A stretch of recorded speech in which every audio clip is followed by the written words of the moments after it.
Hi everyone. As you might know, we don't get any sort of funding from any wealthy benefactors, academic institutions, governments, or political parties. Our work is funded by you, our listeners and readers on Patreon.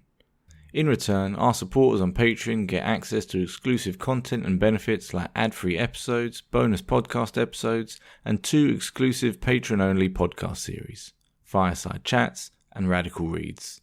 So here's a little preview of our latest Patreon-only episode. You can join us, help support our work, and listen to the full episode today at patreon.com/workingclasshistory. Link in the show notes.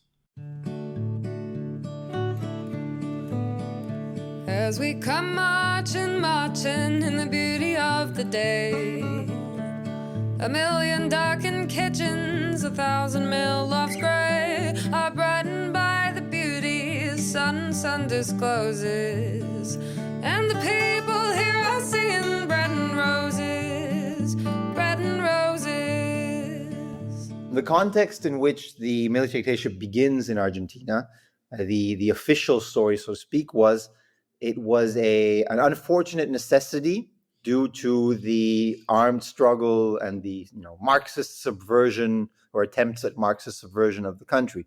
Argentina had 2 large guerrilla organizations.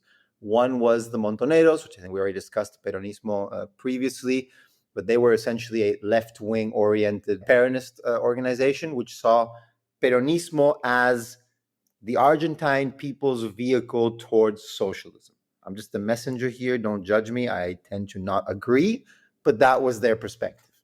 Estimates vary, but they had probably somewhere between 4, 5, 6, 7, maybe 8,000 armed members, and obviously a much wider core of sympathizers. When that line is diffuse, what does a sympathizer do? Do they just provide a safe house? Do they carry a weapon? Do they, etc.? But they were by far the largest armed organization. And the second significant one was the ERP, which is the People's Revolutionary Army, which is the armed wing of the People's Revolutionary Party, not surprisingly. And that was the Trotskyist organization. And they had probably a couple thousand armed militants.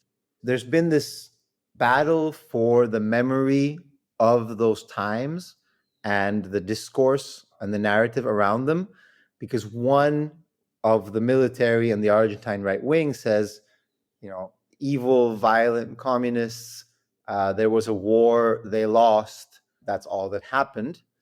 Then there's this kind of mainstream discourse of the theory of the 2 demons, so to speak, of it was a terrible time, it's super unfortunate what happened with the military and their excesses, as they call them, quote unquote. But it was a natural reaction and a necessary reaction to the same violence and terrorism from the armed organizations. And there's several problems with that discourse. The first one is, I think we can all agree that there isn't the same level of expectation and responsibility on a state actor as there is on a non-state actor.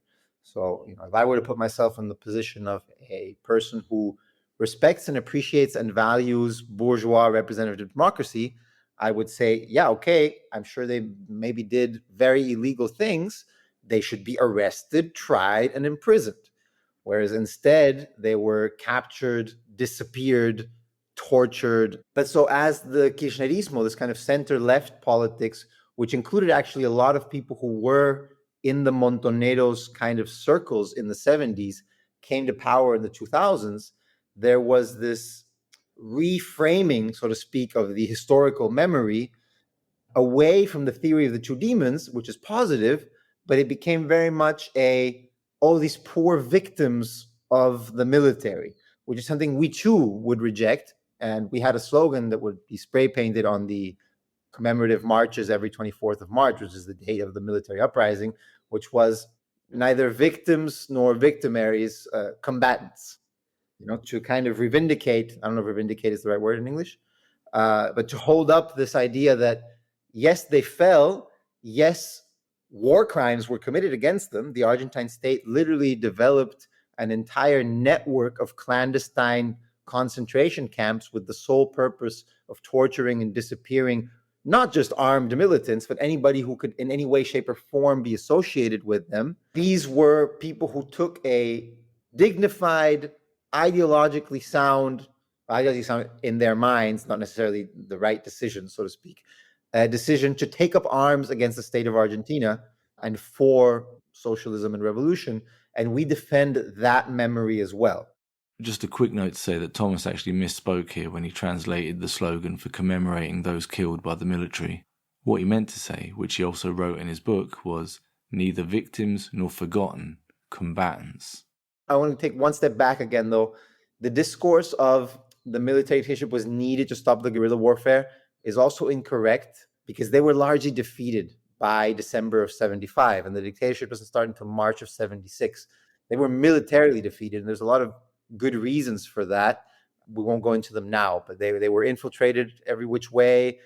They did some very large actions on the outskirts of Buenos Aires where they tried to take over military barracks with hundreds of fighters. They had been infiltrated and the army had gotten word of the operation. There was a massacre. I mean, they were not doing well. It was definitely not militarily and operationally. This was not a scenario where you needed to topple the civilian government to stop them. They were essentially defeated already.